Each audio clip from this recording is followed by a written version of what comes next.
Good morning mga guys. Meron pala akong ipapakita sa inyo mga guys. Yung ilaw na 12 volts ginawa kong 24. Papailawin natin. Susi. Tapos park light. Yan. Yan o. Ay ito guys o. Dito ko nilagay siya o. Kasi merong nag-comment sa akin na hindi daw yung totoo. Ay ito nga oh. Ito. Ito yung nilagyan ko ng electrical tape. Tapos ito yung positive. Yun naman yung isa. Yun ang negative. Ayan oh. Yan, umiilaw na guys oh. Dito sa kabila, pinutol ko na kasi tumatama nga dito sa ano niya, dito sa may stainless. Yeah, pinutol ko na lang. Parehas lang naman yun. Pero ano to, dapat may tip to para safety. Hindi naman tumatama kasi ito mayroon to kuryente dito eh.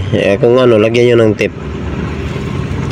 Yung akin naman, inangat ko lang siya para hindi siya tumama dito sa ground, sa bakal. Ayan o, umilaw na yan o. Tingnan nyo yung wire. Ganun ang pagkakabit pa rin mga idol. 24 volts ang labas nito. Kasi ano lang ito eh, 12 volts lang ito. Ayan o, nakikita nyo ba? Ayan o, 12 volts lang yan. Dahil nga isiniris natin, ang nangyari 24 volts na siya. Ayan, patayin natin dito. Patayin natin yung park light. Ayan.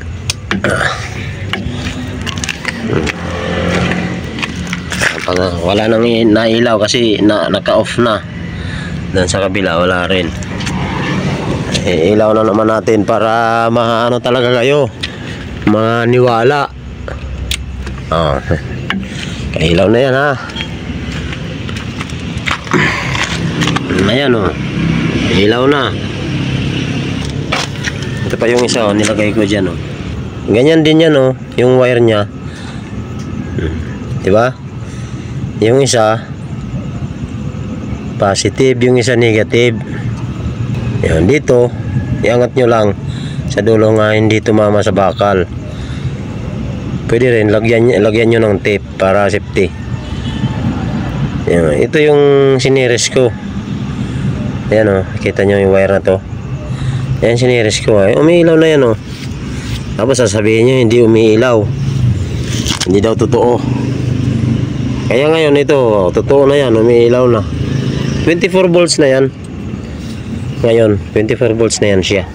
Pero kung isa lang ang kakabit mo, 12 volts lang yan. Pero hindi ganyan ang pagkakabit ng wire.